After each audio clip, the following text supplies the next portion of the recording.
Today, let's focus a little bit on US election. I have chanced upon a video from Democrat candidate Kamala Harris. I want us to watch this video. I will be back. Do you support reparations for Black people? Well, listen, again, we had over 200 years of slavery. We had Jim Crow for almost a century. We had legalized discrimination and segregation, and now we have segregation and discrimination that is not legal but still exists and is a barrier to progress. We have disparities around housing. We have disparities around education. We have disparities around income. And we have to recognize that everybody did not start out on an equal footing in this country. And in particular, Black people have not. And so we have got to recognize that and do something about that and give folks a lift up. That's why, for example, I'm proposing the LIFT Act. Give people who are making $100,000 or less as a family a tax credit, which will benefit and uplift 60% of Black families who are in poverty. So by default, it affects Black families, but there's not a particular policy for African Americans that you would explore.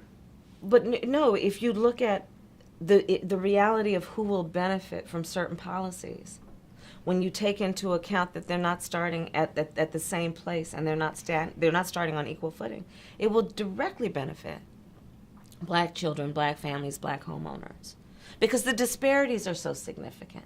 So if we focus on the specific issues that have resulted in the greatest disparities, and we understand that that's part of why we're doing it. Listen, the reality also is this: any policy that will benefit Black people will benefit all of society. Let's be clear about that. Let's really be clear about that. So I'm not going to sit here and say I'm going to do something that's only going to benefit Black people. No, because whatever benefits that Black family will benefit that community and society as a whole and the country, right? One of the questions that the Black community has is, Senator Harris, if you are elected president, what would be your agenda for the Black community? Right. We know that Black Americans are arrested at higher rates for marijuana. Right. We're denied mortgages when we loans exactly for mortgages. Right. There's a wealth disparity. So how do you help the Black community from the White House? That's right. Well, the first step is to understand that the needs of Black folks are the needs of everyone, and the needs of everyone are the needs of Black folks.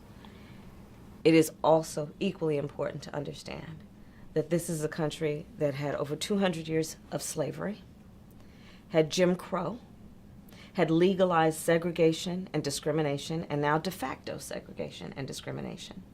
And so while our needs are like everyone else's in terms of we want our babies to be born healthy and live a happy and productive life, we care about issues of climate change, we care about issues of national security, we also know that when you look at disparities around wealth, around home ownership, around education, around who is stopped, arrested, and incarcerated in this country, there are huge disparities based on race, and that has to be dealt with. So part of my proposal, in terms of the agenda, specifically for Black folks, is about what we need to do, for example, around maternal mortality. I have actually sponsored a bill and intend, as President of the United States, to make sure it is passed, around recognizing that Black women are 3 to 4 times more likely to die in childbirth. And when you study the issue, you know that it is not about the education level of somebody, it is not about their socioeconomic level, it is literally about their race. Remember what happened to Serena. It is literally about racial bias in the medical health professions. That cause people to not take Black women seriously when they walk into the door of that hospital or that emergency room in terms of how they talk about what they need. The agenda includes HBCUs, for example.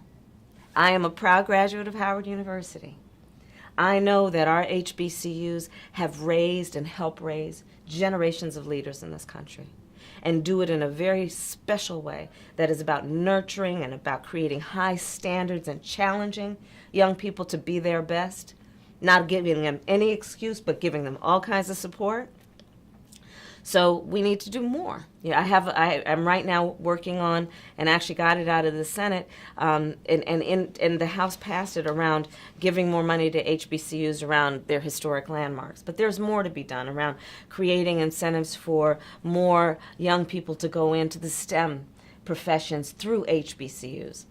There is what we need to do around the point that you were raising about the economic disparities. I have a proposal that will be my first order of business when elected president, that is about lifting up middle-class working families. And what I'm proposing specifically is that families that are making $100,000 or less would get a tax credit that they would receive at up to $500 a month. This proposal, economists across the board have said, would be the most significant middle-class tax cut for American families and generations, and it would lift up 60% of black families out of poverty. Mm-hmm. So it does touch black families. Oh, even absolutely, directly, about the middle class. Directly, Mm-hmm. because when you look at the proportionality of where black families are, you see it in terms of housing and home ownership, where white families, something, I'm going to get this generally right, but something around 70% of white families own their homes versus somewhere around 40% for black families. Yeah. So you don't have to look very hard to see that disparities exist. But you also don't have to look very hard to see this, that when we're talking about families, regardless of their color, they have an equal desire to work hard, to love their children, and allow them to have a pathway and an equal pathway to success. Black mothers, white mothers of whatever race wake up in the middle of the night worrying about their children and their health and their well-being, and we need to address that. But I will say there's another issue that we need to address that's specific to black families, and that is this.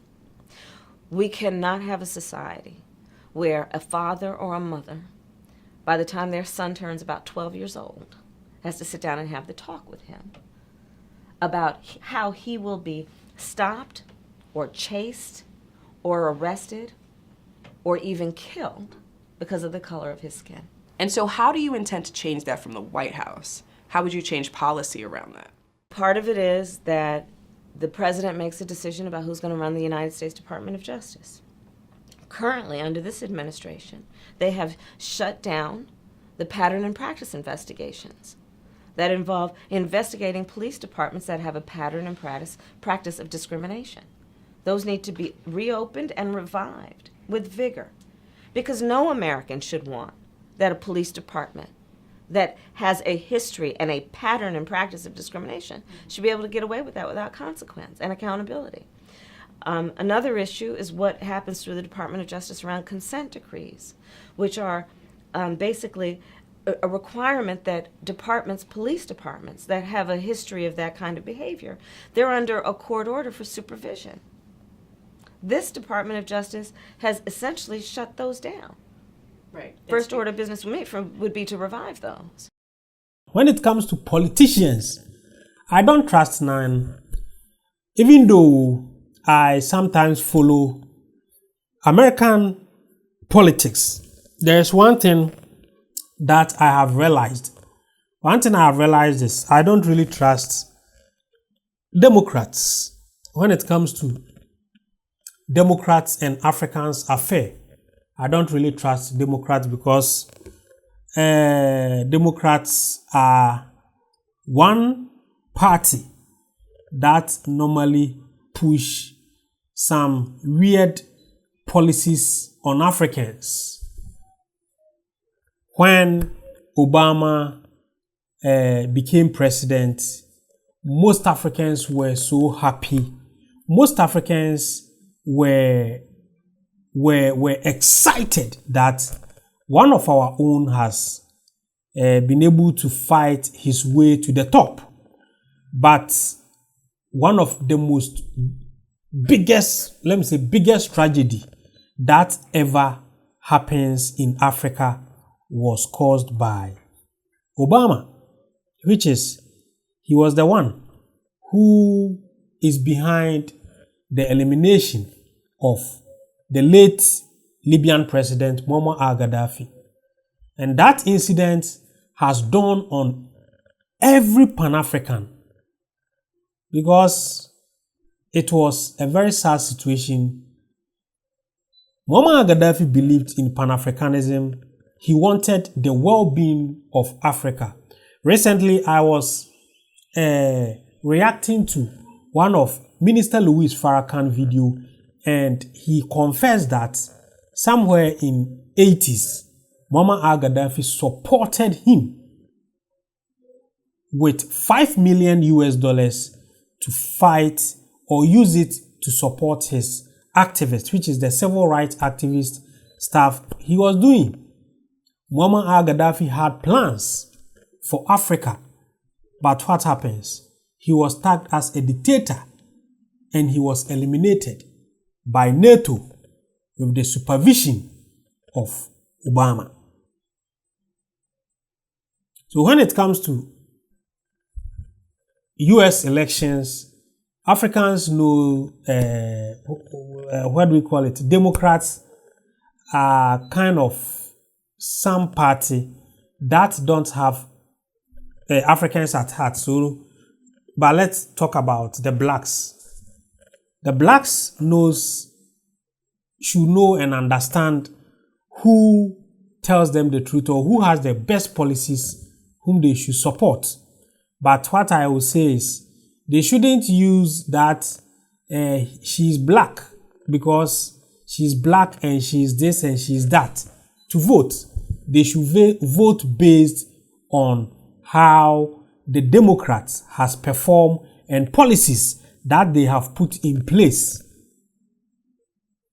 to support black people, because blacks has been facing a whole lot of discriminations in American society. And if when Obama came to power, he couldn't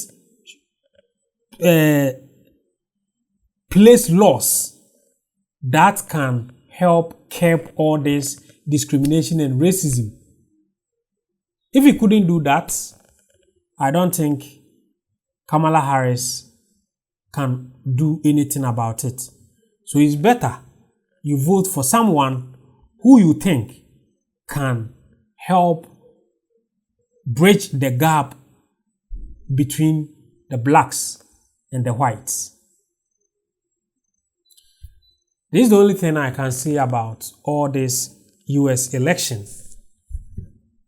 Please, if you want to join us for us to talk about the well-being of Africa and Africans in diaspora, then join my Telegram group by going to my description box.